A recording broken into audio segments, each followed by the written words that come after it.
भगवान राम के संबंध में 12 रोचक तथ्य। आप ही जानिए इस रहस्य को। दोस्तों, स्वागत है आपके अपने चैनल अद्भुत कहानियां ज्ञान में। आज की कहानी प्रभु श्री राम जी के 12 रोचक तथ्यों पर आधारित है। इनकी जीवनी से आप लोगों को बहुत कुछ सीखने को मिलेगा। चलिए आइए शुरू करते हैं। राम, ये शब्द दिखने में जितना सुंदर है उससे कहीं महत्वपूर्ण है। इसका उच्चारण राम कहने मात्र से शरीर और मन में अलग ही तरह की प्रतिक्रिया होती है, जो हमें आत्मिक शांति देती है। हिंदू धर्म के 4 आधार स्तंभों में से एक है प्रभु श्री राम। भगवान श्री राम ने एक आदर्श चरित्र प्रस्तुत कर समाज को एक सूत्र में बांधा था। भारत की आत्मा है प्रभु श्री राम। आओ जानते हैं उनके बारे में 12 रोचक तथ्य। 1. राम का जन्म। भगवान राम एक ऐतिहासिक महापुरुष थे और इसके पर्याप्त प्रमाण हैं। शोधानुसार पता चलता है कि भगवान राम का जन्म 5114 ईस्वी पूर्व हुआ था। चैत्र मास की नवमी को रामनवमी के रूप में मनाया जाता है। उपरोक्त जन्म का समय राम की वंश परंपरा और उनकी पीढ़ियों से भी सिद्ध होता है। अयोध्या के इतिहास और अयोध्या की वंशावली से भी यह सिद्ध होता है। 2. राम पर लिखे ग्रंथ। प्रभु श्री राम पर वैसे को कई ग्रंथ लिखे गए, लेकिन वाल्मीकि कृत रामायण ही प्रामाणिक ग्रंथ माना जाता है। यह मूल संस्कृत में लिखा गया ग्रंथ है। तमिल भाषा में कंबन रामायण, असम में असमी रामायण, उड़िया में विलंका रामायण, कन्नड़ में पंप रामायण, कश्मीर में कश्मीरी रामायण, बंगाली में रामायण पांचाली, मराठी में भावार्थ रामायण आदि भारतीय भाषाओं में प्राचीन काल में ही रामायण लिखी गई। मुगल काल में गोस्वामी तुलसीदास जी ने अवधी भाषा में रामचरितमानस लिखी, जो कि हिंदी भाषा और उससे जुड़े राज्यों में प्रचलित है। विदेशी में कंपूचिया की रामकीर्ति या रियाम के रामायण, लाओस फ्रालक फ्रलाम राम जातक, मलेशिया की हिकायत से विराम, थाईलैंड की रामकेन और नेपाल में भानुभक्त कृत रामायण आदि प्रचलित है। इसके अलावा भी अन्य कई देशों में वहां की भाषा में रामायण लिखी गई है। 3. गौतम बुद्ध के पूर्वज राम वैवस्वत मनु के 10 पुत्र थे। उनमें से एक इक्ष्वाकु के कुल में रघु हुए, रघु के कल में राम हुए। राम के पुत्र कुश हुए, कुश की 50वीं पीढ़ी में शल्य हुए, जो महाभारत के काल में कौरवों की ओर से लड़े थे। शल्य की 25वीं पीढ़ी में सिद्धार्थ हुए, जो शाक्य पुत्र शुद्धोधन के बेटे थे। इन्हीं का नाम आगे चलकर गौतम बुद्ध हुआ। यह नेपाल के लुम्बिनी में रहते थे। सिद्धार्थ के बाद राहुल, प्रसेनजित, शुद्रक, कुलक, सुरत, सुमित्र हुए। जयपुर राजघरा की महारानी पद्मिनी और उनके परिवार के लोग की राम के पुत्र कुश के वंशज हैं। महारानी पद्मिनी ने एक अंग्रेजी चैनल को दिए में कहा था कि उनके पति भवानी सिंह कुश के 309वें वंशज थे। 4. वनवासी और आदिवासियों के पूजनीय प्रभु श्री राम। भगवान राम को 14 वर्ष को वनवास हुए था। उनमें से 12 वर्ष उन्होंने जंगल में रहकर ही काटे। 12वें वर्ष की समाप्ति के दौरान सीता का हरण हो गया, तो बाद के 2 वर्ष उन्होंने सीता को ढूंढने, वानर सेना का गठन करने और रावण से युद्ध करने में गुजारे। 14 वर्ष के दौरान उन्होंने बहुत ही महत्वपूर्ण कार्य किए, जिसके चलते आज भी हमारे देश और देश के बाहर राम संस्कृति और धर्म को देखा जा सकता है। प्रभु श्री राम ने वन में बहुत ही सादगी भरा तपस्वी का जीवन जिया। वे जहाँ भी जाते थे तो 3 लोगों के रहने के लिए एक झोपड़ी बनाते थे। वहीं भूमि पर सोते, रोज कंद मूल लाकर खाते और प्रतिदिन साधना करते थे। उनके तन पर खुद के ही बनाए हुए वस्त्र होते थे। धनुष और बाण से वे जंगलों में राक्षसों और हिंसक पशुओं से सभी की रक्षा करते थे। इस दौरान उन्होंने देश के सभी संतों के आश्रमों को बर्बर लोगों के आतंक से बचाया। अत्रि को राक्षसों से मुक्ति दिलाने के बाद प्रभु श्री राम दंडकारण्य क्षेत्र में चले गए, जहां आदिवासियों की बहुलता थी। यहाँ के आदिवासियों को बाणासुर के अत्याचार से मुक्त कराने के बाद प्रभु श्री राम 10 वर्षों तक आदिवासियों के बीच ही रहे। उन्होंने वनवासी और आदिवासियों के अलावा निषाद, वानर, मतंग और रीछ समाज के लोगों को भी धर्म, कर्म और वेदों की शिक्षा दी। वन में रहकर उन्होंने वनवासी और आदिवासियों को धनुष एवं बाण बनाना सिखाया, तन पर कपड़े पहनना सिखाया, गुफाओं का उपयोग रहने के लिए कैसे करें ये बताया, और धर्म के मार्ग पर चलकर अपने रीति रिवाज कैसे संपन्न करें ये भी बताया। उन्होंने आदिवासियों के बीच परिवार की धारणा का भी विकास किया और एक दूसरे का सम्मान करना भी सिखाया। उन्हीं के कारण हमारे देश में आदिवासियों के कबीले नहीं, समुदाय होते हैं। उन्हीं के कारण ही देश भर के आदिवासियों के रीति रिवाजों में समानता पाई जाती है। भगवान श्री राम ने ही सर्वप्रथम भारत की सभी जातियों और संप्रदायों को एक सूत्र में बांधने का कार्य अपने 14 वर्ष के वनवास के दौरान किया था। एक भारत का निर्माण कर उन्होंने सभी भारतीयों के साथ मिलकर अखंड भारत की स्थापना की थी। भारतीय राज्य तमिलनाडु, महाराष्ट्र, आंध्र प्रदेश, मध्य प्रदेश, केरल, कर्नाटक सहित Nepal, Laos, Kampuchea, Malaysia, Cambodia, Indonesia, Bangladesh, Bhutan, Sri Lanka, Bali, Java, Sumatra और थाईलैंड आदि देशों की लोक संस्कृति व ग्रंथों में आज भी राम इसलिए जिंदा हैं।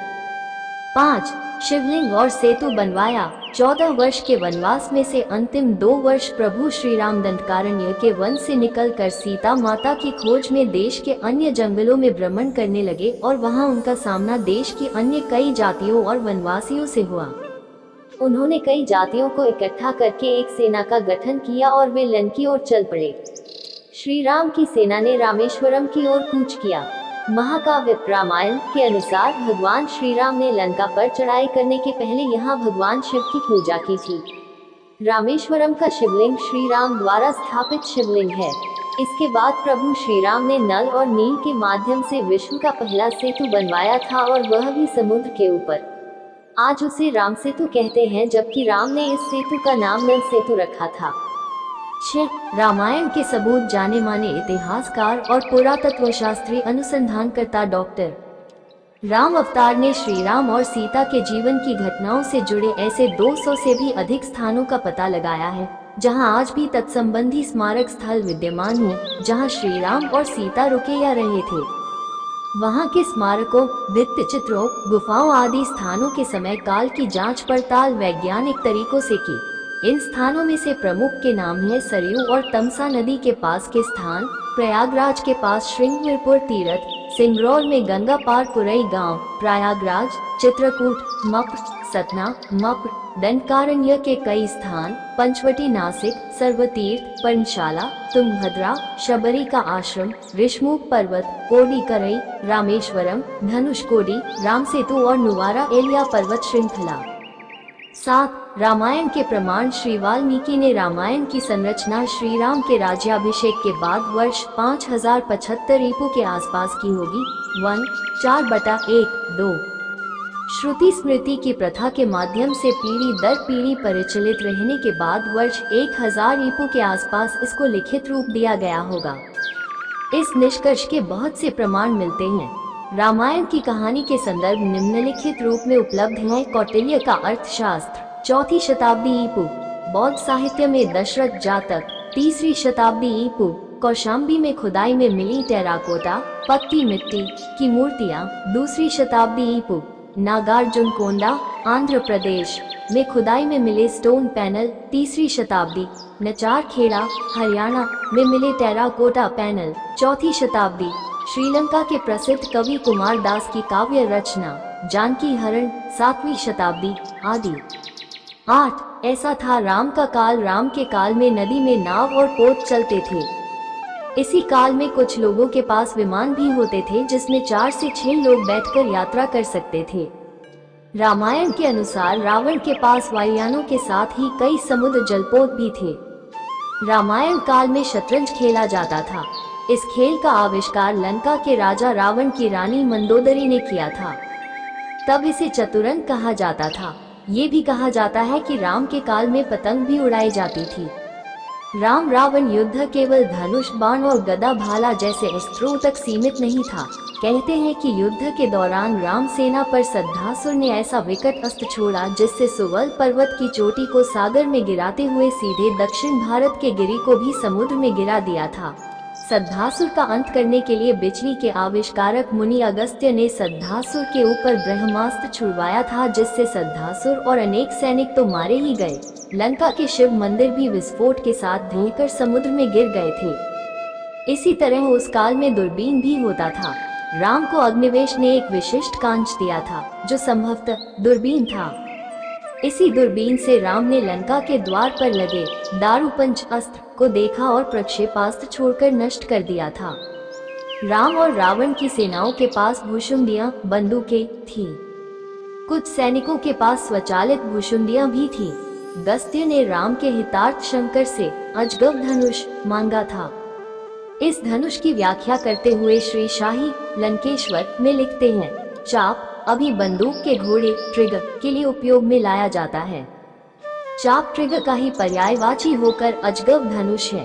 पिनाक धनुष में ये सब अनेक पहियों वाली गाड़ी पर रखे रहते थे।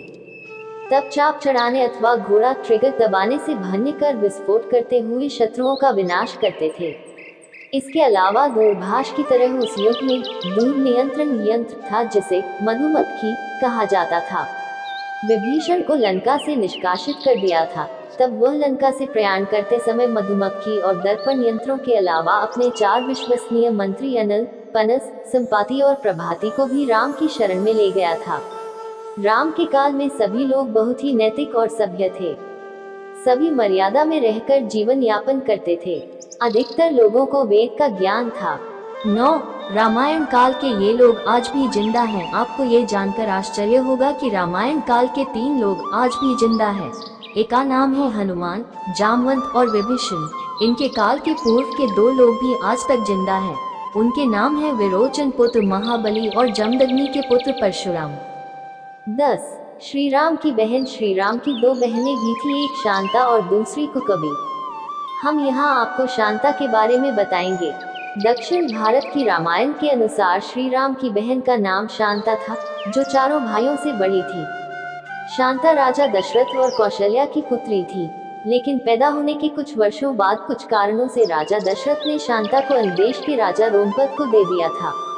भगवान श्री राम की बड़ी बहन का पालन पोषण राजा रोमपद और उनकी पत्नी वशिनी ने किया, जो महारानी कौशल्या की बहन अर्थात श्री राम की मौसी थी। 11. नहीं किया था। राम ने सीता का परित्याग। पहले रामायण 6 कांडों की होती थी, उसमें उत्तरकांड नहीं होता था।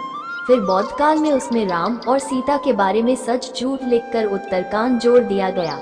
उस काल से ही इस कांड पर विद्वानों ने घोर विरोध जताया था, लेकिन इस उत्तरकांड के चलते ही साहित्यकारों, कवियों और उपन्यासकारों को लिखने के लिए एक नया मसाला मिल गया और इस तरह राम धीरे धीरे बदनाम होते गए। विपिन किशोर सिन्हा ने एक छोटी शोध पुस्तिका लिखी है जिसका नाम है राम ने सीता परित्याग कभी किया ही नहीं। ये किताब संस्कृति शोध एवं प्रकाशन वाराणसी ने प्रकाशित की है। इस किताब में वे सारे तथ्य मौजूद हैं जो ये बताते हैं कि राम ने कभी सीता का परित्याग नहीं किया। रामकथा पर सबसे प्रामाणिक शोध करने वाले फादर कामिल बुल्के का स्पष्ट मत है कि वाल्मीकि रामायण का उत्तरकांड मूल रामायण के बहुत बाद की पुनर्तः प्रक्षिप्त रचना है। रामकथा उत्पत्ति विकास हिंदी परिषद, हिंदी विभाग, प्रयाग विश्वविद्यालय, प्रथम संस्करण 1950। 12. राम की जल समाधि। श्री राम द्वारा जल समाधि लेने की घटना को हिंदू दलितों का धर्मांतरण करने वाले आलोचकों ने आत्महत्या करना बताया। मध्यकाल में ऐसे बहुत से साधु हुए हैं जिन्होंने जिंदा रहते हुए सभी के सामने धीरे धीरे देह छोड़ दी और फिर उनकी समाधि बनाई गई। राजस्थान के महान संत बाबा रामदेव रामापीर ने जिंदा समाधि ले ली थी, तो क्या हम ये कहें कि उन्होंने आत्महत्या कर ली? दरअसल अयोध्या आगमन के बाद राम ने कई वर्षों तक अयोध्या का राजपाट संभाला और इसके बाद गुरु वशिष्ठ व ब्रह्मा ने उनको संसार से मुक्त हो जाने का आदेश दिया। एक घटना के बाद उन्होंने जल समाधि ले ली थी। सरयू नदी में श्री राम ने जल समाधि ले ली थी। अश्विन पूर्णिमा के दिन मर्यादा पुरुषोत्तम राम ने अयोध्या से सटे फैजाबाद शहर के सरयू किनारे जल समाधि लेकर महाप्रयाण किया। श्री राम ने सभी की उपस्थिति में ब्रह्म मुहूर्त में सरयू नदी की ओर प्रयाण किया। उनके पीछे थे उनके परिवार के सदस्य भरत, शत्रुघ्न, उर्मिला, मांडवी और श्रुतकीर्ति। ओम का उच्चारण करते हुए वे सरयू के जल में एक एक पग आगे बढ़ते गए और जल उनके हृदय और अधरों को छूता हुआ सिर के ऊपर चढ़ गया। दोस्तों, प्रभु श्री राम जी के 12 रोचक तथ्यों को जानकर आपको कैसा अनुभव हुआ, हमें कमेंट बॉक्स में जरूर बताएं। और आशा करते हैं कि प्रभु श्री राम जी का जीवन परिचय जानकर आप सभी के जीवन में बदलाव जरूर आएगा तथा ऐसे ही रोचक तथ्यात्मक, भावात्मक, ज्ञानवर्धक और अन्य विषयों की कथा और कहानियाँ सुनने के लिए हमारे चैनल को लाइक, सब्सक्राइब और शेयर करना ना भूलें, जिससे आपके माध्यम से आपके मित्रों और रिश्तेदारों को भी ऐसे ही अच्छी और सच्ची कथा और कहानियाँ सुनने को मिल सके, जिससे उनके जीवन में भी बदलाव हो सके। धन्यवाद।